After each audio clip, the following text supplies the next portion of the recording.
Happy Wednesday, marriage hackers. It's Miriam and Joseph with you today. We're going to talk about work, life, marital, and family balance.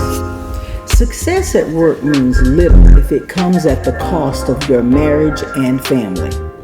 When the line between career and home blurs, relationships suffer, and the very people we work so hard for can feel neglected.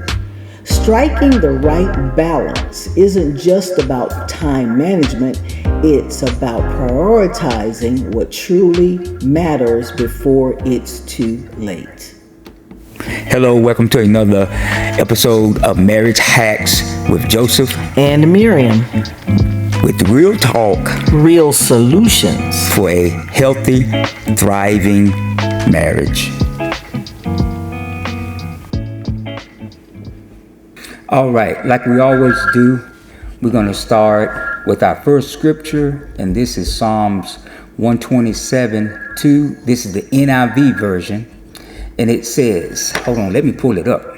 I'm missing my scripture. Okay, it says, "It is useless for you to work so hard from early morning until late at night, anxiously working for food to eat, for God gives rest to his loved ones." All right, and the next scripture, let me pull it up. All right, so the next scripture is Proverbs 23:4-5. "Labor not to be rich. Cease from thine own wisdom. Wilt thou set thine eyes upon that which is not? For riches certainly make themselves wings. They fly away as an eagle towards heaven." Okay, then there's Ecclesiastes. I have a friend that calls Ecclesiastes the book of crap happens. Ecclesiastes 6:7-8 from the NIV. "Everyone's toil is for their mouth, yet their appetite is never satisfied. What advantage have these wise fools? What advantage have the wise over fools? What do the poor gain by knowing how to conduct themselves before others?" And Proverbs 6:6-8, King James again. "Go to the ant, thou sluggish, consider her ways and be wise, which having no guide, overseer, or ruler, provideth her meat in the summer and gathereth her food in the harvest." All right, so we have 10 bullet points on how to maintain proper work-life balance. Okay, number one is prioritize quality time. Number two is set boundaries. Number three, being present. Number four, effective communication. Number five, take time off. Number six, share responsibilities. Number seven, self-care. Number eight, be flexible and adaptable. Number nine, check in regularly. And number 10, lead by example. Now, I think Miriam's going to start with the first one. Okay, prioritize quality time. Setting aside uninterrupted time for your spouse and children, free from work distractions. Okay, you want to comment on that? You want to say anything about it? Okay, when our kids were growing up, as you all know, I was a stay-at-home mom. The kids were pretty much with me 24/7. Joe was always at work. So the uninterrupted time that we would set aside would be when Joe would get home and we'd try to talk. We told you about that last week, trying to talk. And then he and the kids would do things together. One thing that the kids loved that Joe did when they were little, back in the late 90s and early 2000s, was Joe would tell stories. He would literally make up stories to tell them. And especially if like the lights had been turned off or something, they would say, Daddy, tell us a story. And he would tell them a story. And the funny thing was, the lights would come back on, and they'd say, Mama, turn the lights off so that Daddy can finish telling his story. So they really enjoyed Joe's storytelling when he was home. Yeah, I almost forgot about that. Yeah, we had some good times whenever we had moments like that. And I was so busy working because in their early years, like we talked about before, we ran our own business, and I was always I was gone a lot. I was on the road a lot, and so my children were at home with their mother. And you know how young children are, they don't really understand everything that's going on. They have an idea, but they just don't understand the cost that has to be paid because of they're just children, But yeah, whenever we had times, we would try to make sure that we took advantage of every moment. We used to take trips to the beach. Back in 2008, I remember some friends of ours, Stephen and Venetia Barber, they had a beach house that they were trying to sell, and they let us use it for the weekend. And that was a really nice time, driving down to the beach and spending that 2.5 days there. Joe didn't have to work. There was no work that had to be done. It was just hello, welcome to another episode of Marriage Hacks. That kind of thing. Just having a really good time. We didn't get to do those things often, but when we did, we really made good memories. Yes, we did. Okay, and what's the next one? Setting boundaries. That's yours. Yeah. Okay, setting boundaries. Clearly defining work hours and personal time to prevent work from encroaching on family life. Now, let me say something now. In my children's formative years, this was something that we had very little control over because I had to meet the demands. We were building a business. Yes, we were building a business, and I had to meet the demands of our clientele, and we were a sole proprietorship. Okay, and we were working towards getting to a place where we could hire people, and so that would free up more of my time. But being a sole proprietorship, if I didn't do the work didn't get done. So, but one thing, even though Joe worked a lot, what we did was we taught the kids the value of work. My daddy used to say all the time, "You don't work, you don't eat." That's right. I mean, he used to constantly say that. And at the church that was 37,000 square feet, something like that, on Tuesday nights, after the kids finished up martial arts, we would go over to the church that Joe worked at, and the kids would get to work. I set them an hourly rate that they were going to make, and I would let them work like an hour or 2 hours, something like that. Very simple tasks, because we had a janitorial service, like refilling the paper towel machine or refilling the toilet paper rolls, things like that. And then after a while, I would there was in this particular church, they had this Christian Life Center that was, like the banquet room, had a stage, basketball, all that kind of thing, like a recreation room. And that would make sure that they had pillows and blankets.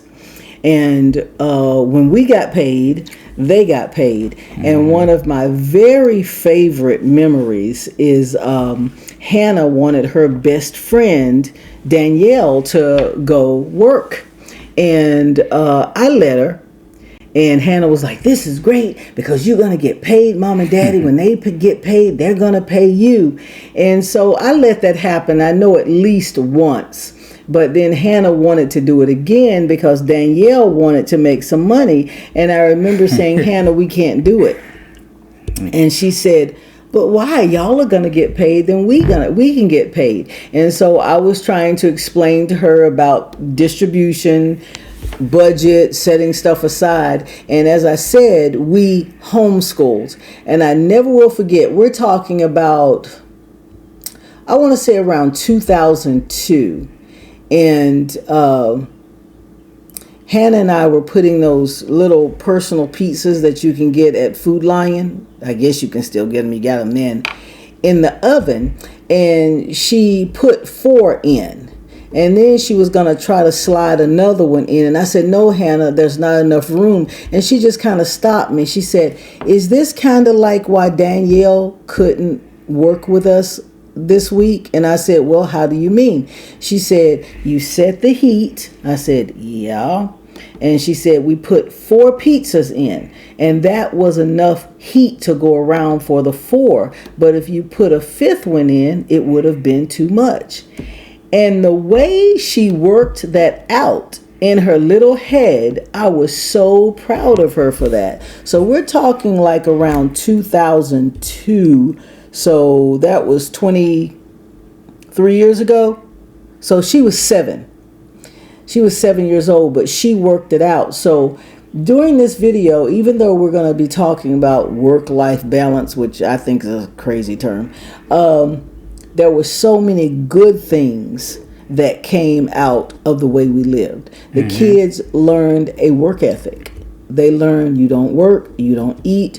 They learned that Daddy works because Daddy wants to take care of the family and give the family what he needs. And our son Stephen, from a very early age, would talk about how he wanted to grow up. When he grew up, he wanted to be a father and he wanted to take care of his wife. And one of the reasons that when he graduated from high school, he went into the military because he said that's going to be a way that he can take care of his family. I was so proud of that. And our other kids too, that work ethic, we grained that in them. You don't work, you don't eat.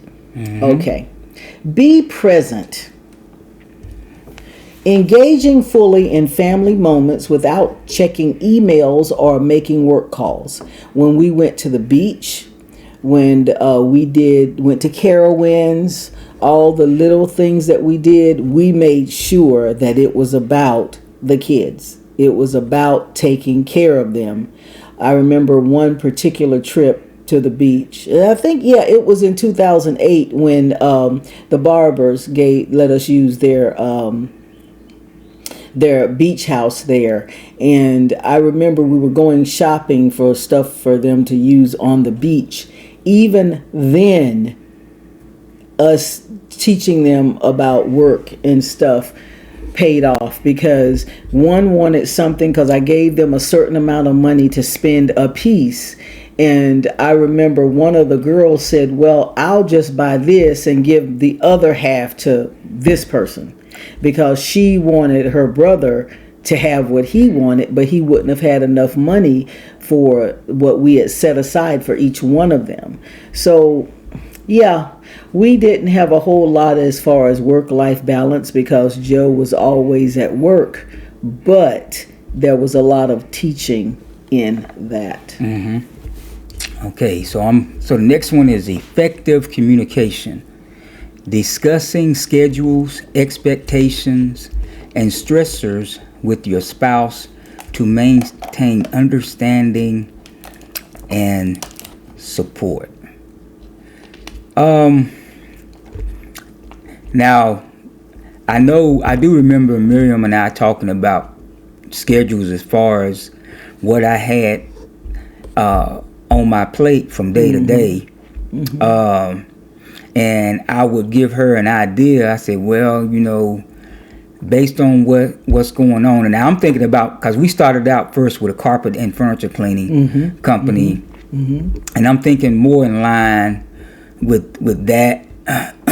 Then when we got the big janitorial account. Yeah, because when we had the janitorial account, everything was cleaned around a schedule. So yes, it was. So with that account, we knew more. We had a better idea of when I would be home, when I would leave, when I would be home. The only times that it was like more up in the air is when they would have big events. Yes. At the church, and I would have to work longer hours. But otherwise, it was a pretty set schedule. It was more up in the air when I was doing the carpet and furniture cleaning. But even with that, with the set schedule, Joe was able to, once the kids in high school went to public school, he was still able to come to baseball games, basketball games, cheerleading, that kind of thing. Rachel was our cheerleader. Joshua was in the band. Stephen did softball or baseball and football for a while, and Hannah did drama and things like that. So even though he did not have a lot of time, he still spent the time with the kids that he could. Take time off, using vacation days and personal time to recharge and create meaningful family experiences. We've already talked about now I'm gonna tell you something. Now this one here was the hardest for us running our own business, because right now I work for Novant Health, and I do have paid time off. But we didn't then. But we didn't have any of that, and so our vacations were very far and few in between. It was hard for us to be able to get away. Yeah, but we did. We managed to. Yeah, we managed to get away a few times, but especially when I had the janitorial accounts, and especially when I had like I said, I was a sole proprietorship, and that church never closed. I mean, that church had a daycare. I mean, and it was like unless it was a big holiday and they weren't going to be there, but we took advantage of every opportunity. We did. To get away, but we did not have a whole lot of time like that. Usually we left on a Friday and we were back by Sunday. Yeah. No more than, I don't think we ever did more than 3 or 4 days. Right. Yeah. Okay. Joe, your turn. My next one. Shared responsibility. Shared responsibility. Dividing household and parenting duties fairly to prevent burnout and resentment. Now that didn't happen. That didn't happen because but let me say this. Miriam and I had an agreement going in when we knew that she was going to be a stay-at-home mom, and I told her, okay, well, I'll try to take care of things outside of the house, like the yard, this and that. I said, but you will have to take care of things on the inside, because I was gone all the time. Right, he couldn't do it. Yeah, so there was no way that we could divide certain things up, because we just had to go with what we were able to do. Yeah. Individually. Yeah. Okay. Maintain self-care, ensuring personal well-being through rest, hobbies, and health, so you can be fully present with your family. Joe was the runner.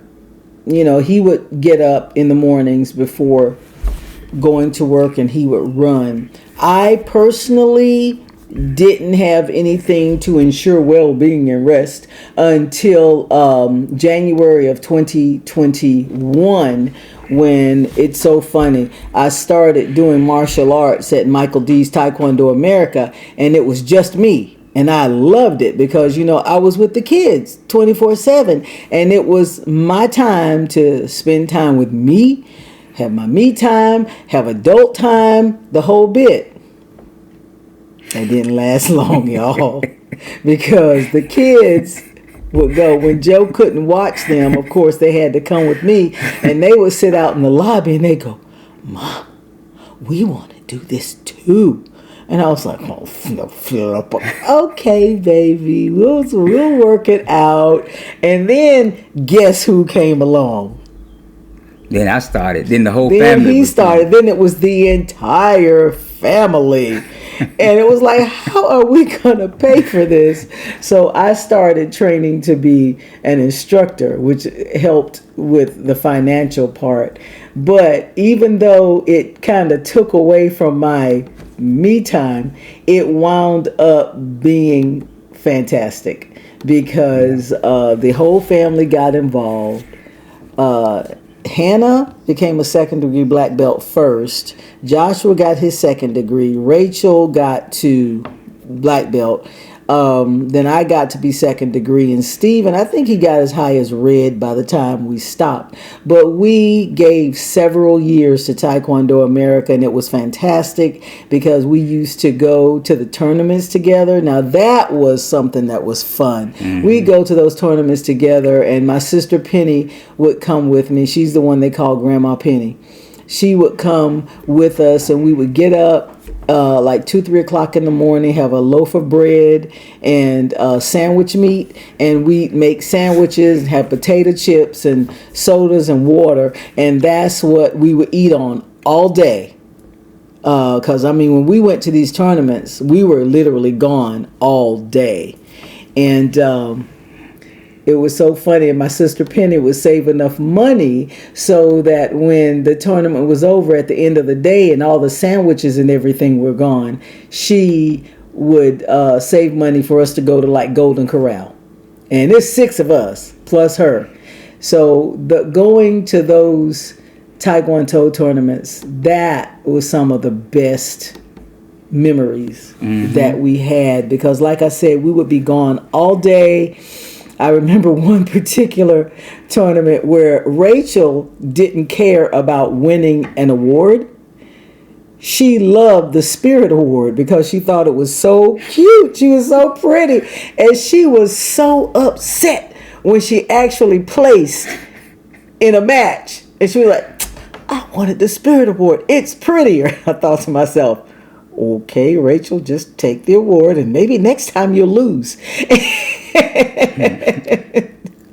And I remember Joshua, he is so agile to this day. Joshua is one of these kids that no matter what he did, he set his mind to, he did it. And he was, oh God, this is 24 years ago.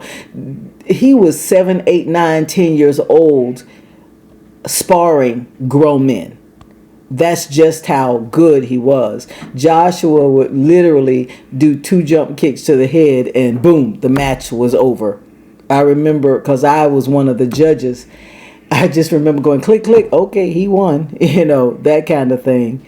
Another match, the younger kids, it wasn't separated. It was girls against boys, boys against girls. And this, you remember the time in Charlotte that this kid kicked Hannah in the nose? Oh yeah, you talked about that in another episode. Gave Hannah a bloody nose, and it's like, okay, you ready to go back in there and get it? She's like, yeah. She went and kicked that kid's butt. And Stephen, after a while, Stephen was just along for the ride. He was doing it because everybody else was doing it. But we made some really fantastic Taekwondo memories, especially going to black belt camp, where Joshua, Hannah, and I don't think Rachel went to black belt camp in Georgia with Michael D's Taekwondo America. We just had some great memories. Okay, so the next one is flexibility and adaptability, adjusting work commitments when family needs arise, showing that family comes first. Now, even though, we ran our own business, now if something came up that was like an emergency, everything had to stop. Yep. I mean, we just had to put everything on brakes. I had to call all the clients, say, hey, I can't come today. Maybe I'll get there tomorrow. You know, we had to put everything on the back burner. And that's the way we've always lived. I mean, if like this says, family does come first. Family comes first. It has to come first. Yeah. Okay, regular check-ins. Having open conversations with your spouse and children about how work affects family life and making adjustments as needed. Now, with Stephen being the youngest, the older ones had pretty much gotten used to the way Joe worked and how much Joe worked. I think Stephen was the one that seems like he kind of missed out on the most. And back in 2013, when we lost the business, I remember when Stephen got older, Stephen actually made a comment. When we lost the business, I got my daddy. I got to know my daddy. I never will forget it because it broke my heart. Because, you know, even so, apparently, even with all the vacations that we did, that when we could, that was part of that was missing for him. Because each child's experience is different. And that's something that's missed for him. And he even thought that Joe didn't want to be with him. But Joe was at every game he could be at, every softball game, every football game. When Stephen was on the homecoming court at Reynolds, he was there. We were all there. But in his little mind, because Joe wasn't there all the time, he thought Joe didn't want to be there. And then over the last couple of years since he got married, he made a statement to Joe that he now understands why Joe was gone. Because you have a family to support, especially in this day and age where, you know, he's the sole provider for the family. Now, he and Savannah are pregnant. They're due at the end of June. And Savannah is working for now. But once the baby comes, she's going to be coming out of work. And I remember he said that we used to do marriage groups. I think we told you we used to do marriage groups. And he always heard us teach people when you have two incomes and you want the wife to stay home, that it's best to take her income, put it in savings, and live off the money that the husband brings home. That way, until you have a baby, you're building a good savings, and then when that income is no longer there, it won't be a problem because you weren't missing it. And I'm proud of him because he is doing that. Okay, am I next? Yep, it's the last one. It's the last one. Okay, lead by example, demonstrating a balanced approach to work and family. Teaching children the value of both responsibility and relationship. Yeah. Okay. Now, Miriam talked about how, you know, she did a lot of teaching the children the value of responsibility and relationship. And, you know, by them coming and working with us, and she paid them a little bit of money, you know, and everything. Now with the way that I had to work, I didn't demonstrate a balanced approach to work and family, which is a good segue. How you say that word? Segue into these video clips that we're going to listen to. And it's a woman, the speaker, her name is Catherine Keller Wood, and her what she thinks, she says that work-life balance is a lie. That's what I and so she said that's a nice fancy term. She said that it's a lie, and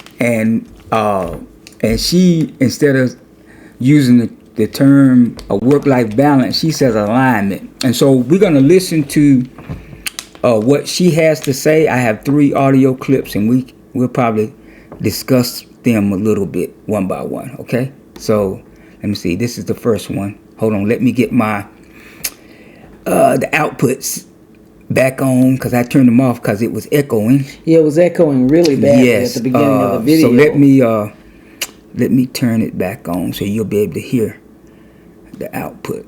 Okay, I got it muted. Okay, so hold on a second. All right, so here we go. Here's the first one. And so I created the first of many, what I like to call my better balance plans. Maybe you've made one of these. You know, where you decide you're finally going to achieve that elusive work-life balance. For me, it was all about strict rules. Rules for when I would leave work, rules for when I would check email, rules for what conversation topics were allowable on the weekends, and oh yes, I was the life of the party. Thank you very much. And as long as everyone and everything and every email followed my better balance plan, everything was going to be fine. Simple. But no matter what I tried, it never solved the problem. Because my heart was whispering, work-life balance is a lie. A lie. Whether we like it or not, our work is a part of our life. It's not some wholly separate thing. And there's no perfect ratio of work to life. All right, so let me turn the echo off again, and then we'll discuss it. Let me get it here. Okay, hold on. Okay. All right, so let me get the main. Okay, so here we go. So Miriam. Okay, I agree with her 100%. Because Joe will tell you, I am a very, I'm not going to say anal about schedule, but when there are things that you have to do, there are things that you have to do that they have to get done. And like when the kids were growing up, I would tell them, okay, this is what we've got to do today. A, B, C, D. And there were days when we did not get any formal school work done, but the schooling would be life stuff. But yeah, there are certain things that you have to do now that the kids are gone. The kids are gone, except our son for the most part. The kids are gone. They've got spouses and everything of their own, lives of their own.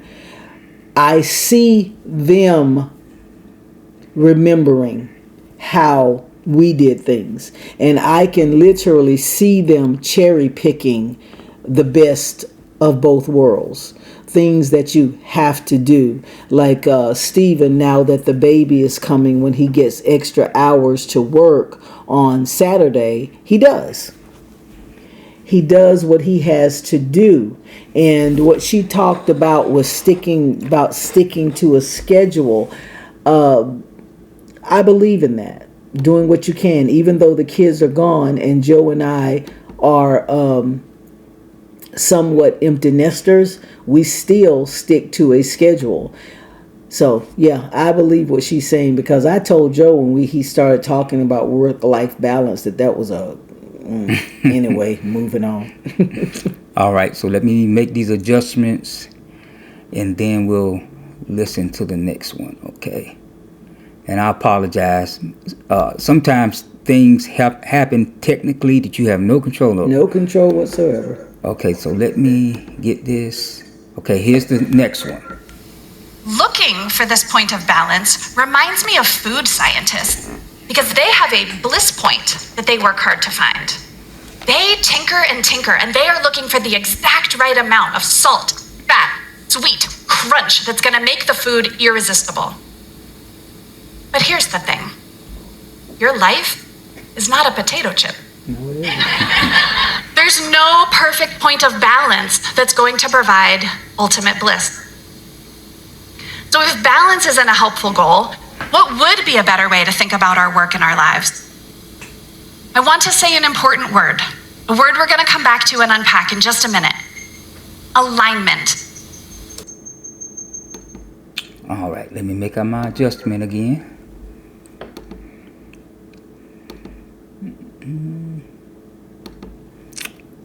All right. So I like what she said, that there's no bliss bliss point. You have to work it out for your family. What works for you and your family is what you have to do. Now, when she said that work-life balance was a lie, that really made me feel a lot better. And when she started talking about this life mosaic, it made a lot more sense. You know, you have to know what to prioritize and how much of that section of your mosaic, what proportion it needs to take up. Yes. Okay. And like Miriam said, you know, now the kids, you know, they have learned from the way they grew up, and and they're like cherry picking certain things. So they are already doing this alignment. Yeah, they are, and I'm proud of them.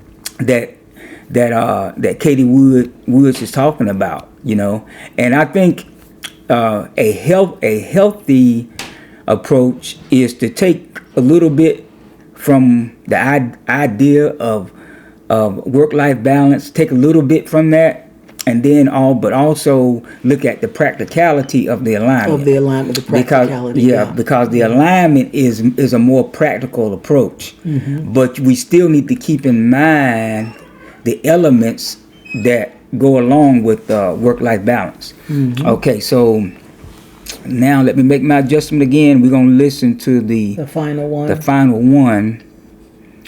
Okay. All right.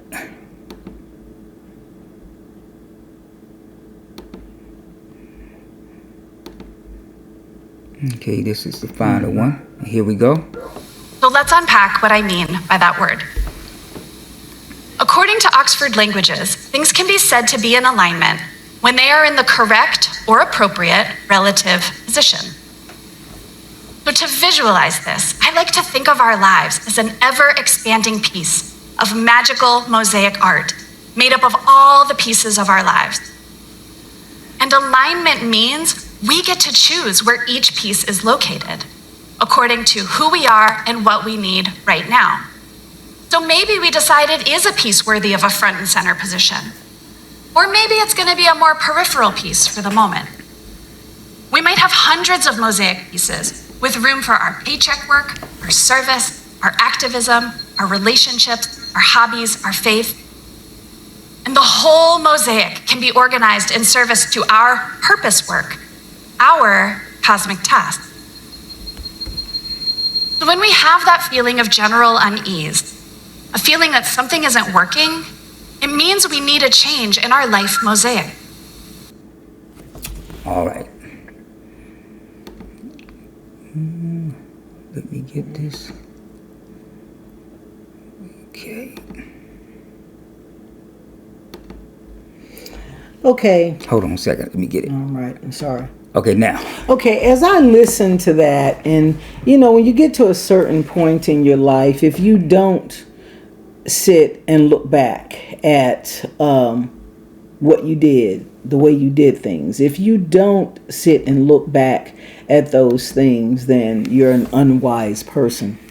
But I can honestly say, if I could go back and change anything that happened when the kids were growing up, I wouldn't have worried so much, to be honest with you, because I told y'all one time before, I'm a hand wringer. You know, when I get upset, I wring my hands. We were not perfect, because there's no such thing as a perfect parent. We made our mistakes, but I don't regret Joe working the way he did. I don't regret the children being with me 24/7, because Joe talked about their formative years.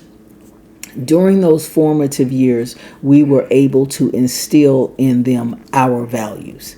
It wasn't about what the school system put in, what the public school system put in. There were a lot of things that our kids didn't have to deal with growing up because they weren't in those situations. Now, when they got older, were there some things, some nuances that they had to learn? Yes. But that's what part of growing up is. I can honestly say I wouldn't change a thing other than the worrying. I think because of Joe's and my growing up, the way we grew up, he wanted to be the man who was the provider. He wanted to be the provider for his children. He wanted to be the man of the house. He wanted to be the example that he did not have. And when I was growing up, all I would ever talk about was how many kids I wanted. I wanted to work and do things. I had so many. And one time I wanted to be an architect. Another time I wanted to be an oceanographer because I saw Jaws and thought that was good. But I'd always come back to, I want to be a mom. That was my number one thing. And even with the ups and downs of finances and the things that Joe and I are dealing with now because of the choices that we made financially for me to be able to stay home with the kids, if I could change anything, it would be that I would have consciously just believed God more at his word. Because I would get, when things would get crazy, I would just get balled up. I would be wringing my hands, and on the outside, I would be saying my scriptures, but on the inside, I was, but I look back and I can say that God delivered us and took care of us in every single situations, even though at one point our house was foreclosed on. But I look back on it now with the illness that my son had. We needed to be out of that house. He put us in a place that he had shown me like 7 years before. That's another long story I don't go into. But his word says that he will prepare a place for you. And he prepared a place for us even before we moved in to the house that was foreclosed. And he showed it to me in a dream when I was pregnant with my daughter Rachel, so that when we made it to that place, I would know it, and I would know that we were in his will. So yeah, I wouldn't, other than my natural propensity to be a worrier at times, which I've gotten a lot better at. Joe will tell you, we had a situation today where he got a phone call, and this was my reaction. I started praying, and I said, okay, God's going to take care of it, and we don't need to dwell on it. And I hate that it took me all these years to get to this point, but, it's the journey. As Miley Cyrus said, it's the climb. But who knows? If I were who I am now, then maybe we wouldn't know God the way we do now. Mm-hmm. So, all right. So I hope you all enjoyed this conversation. I think it was a definitely a much needed conversation. A good conversation. Yeah, good conversation, because there are a lot of people who probably are like, they're kicking themselves or condemning themselves because they have this idea of this work-life balance. Yeah, work-life balance, and things should be more this way and more that way, and like I said, Katie Wood, she brought balance to the conversation. Yes, to the conversation with alignment. Yeah, with the term alignment, because everybody's dynamics are different, and you have to know how to position yourself. Yeah, yourself and your family. Yeah, your family mosaic. How you have to, and everybody's mosaic is different. It's different. It's not the same. I mean, what if you have a single mom, like my two sisters, single moms? They had to go to work. Because they had to take care of their kids. And I had the privilege, and I do believe it was a privilege, and I think it helped prepare me for being a stay-at-home mom. While they were working, I went to PTA meetings. I went to programs and stuff like that. It wasn't because they didn't love them, because they didn't want work-life balance. It was because they had to take care of their children financially. And they did a good job. Each kid has their own issue, but they did a good job. They did the best that they could do. Like I said, were they perfect? No, but they did the best that they could do. So when you hear that term work-life balance, don't get so balled up with that thing. Don't get. You do the best that you can do. Listen to the 5 tips that we had. Cherry pick from those 5 tips. Excuse me, 10. Those 10 tips that we had. See which one of those things are the best for you and your family, and working it out. Especially in this economy, people are having to work harder, longer hours, and you have to come together as a family to do so. That's right. So yeah, don't let these fancy terms that they throw out at us these days get you in bondage. You do the best you can do. That's right. That's right. So if you heard anything of benefit in this conversation, please like, please share, please comment. If you haven't already subscribed, go ahead on and subscribe to our channel, because we really do put a lot of time and thought and effort into these episodes, because we want to be a blessing to everyone that takes the time to listen. Okay? But until the next time, I gotta scoot over. Until the next time, y'all, have a blessed and prosperous day, even though the day is almost over. Well, no, it's still daylight. We're doing good. It's what, 4:05 right now. Maybe a couple hours before y'all see this, but we're good. All right, let me go and adjust this thing so we can go ahead on and close out today's episode. Okay, let me see. Here we go.